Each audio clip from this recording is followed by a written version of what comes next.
Hi guys! We're outside today because it's such a glorious day. Welcome to NAOMI'S Filipino Kitchen. Today's recipe is salmon in honey and garlic sauce with caramelized lemon. Wait until the end of this video for a sneaky peek of some of my other recipes. Now let's get inside to start cooking. Here are the ingredients of today's recipe. Salmon, lemon, garlic, honey, cooking oil, butter, ground black pepper, and salt. Now let's start cooking. We preheated oil in the pan to stop the butter from burning. Now we can add the butter.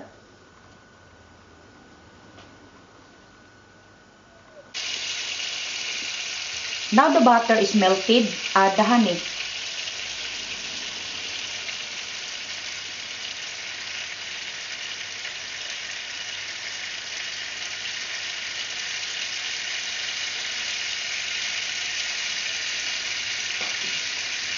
This there.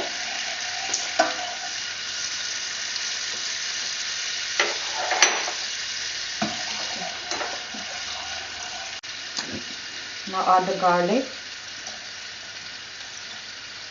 With a stir, mix thoroughly.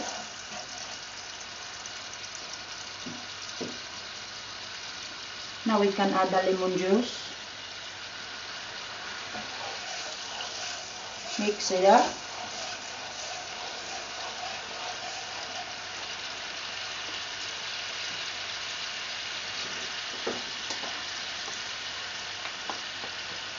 Now we can add the fish.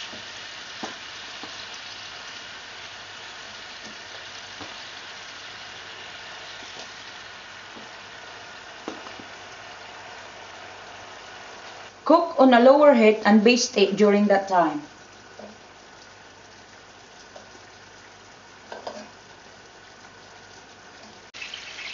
After 3 minutes, just add the lemon.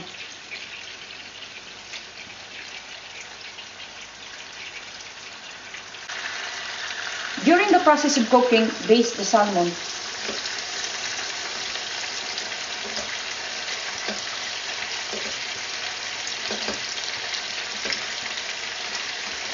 Looks lovely and smells absolutely gorgeous.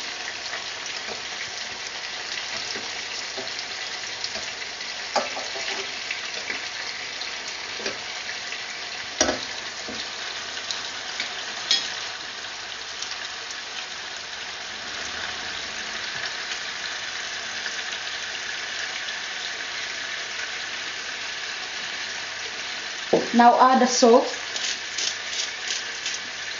on top of the salmon and ground black pepper.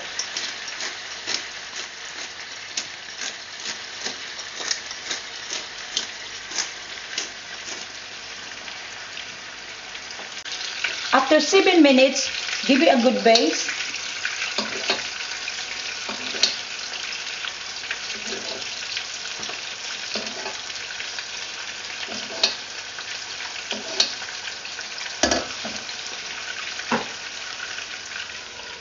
Cover and simmer for 3 minutes just to finish cooking the top. Voila! After 10 minutes of total cooking time, it is now ready to serve and enjoy. Wow, that looks delicious! Just drizzle the salmon with the honey and garlic sauce and enjoy.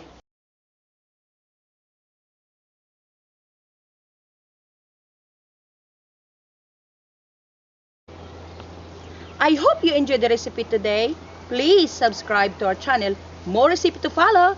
Thanks for watching. I have to go now because the sun is calling my name and I have to boost up my tan.